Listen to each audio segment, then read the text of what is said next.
Mwanangu TV. Hey Shamwari, let's learn how to say parts of the body in Shona. Are you ready? Here we go.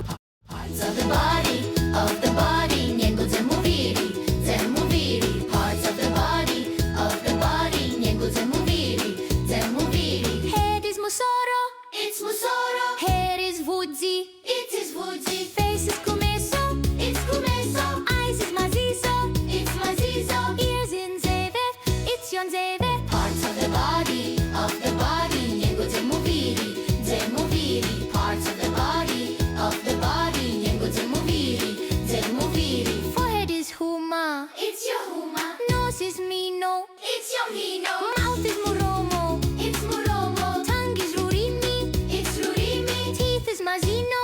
That's mazino. Parts of the body, Nhengo dzemuviri, dzemuviri. Parts of the body, Nhengo dzemuviri, dzemuviri. Shoulders mapendekete, Pendekete, chest is chifuva, it's chifuva. legs is makumbo, It's makumbo, hands is maoko, that's maoko. fingers is rigumwe. It's rigumwe. Parts of the body, Nhengo dzemuviri, dzemuviri. Parts of the body, Nhengo dzemuviri, dzemuviri.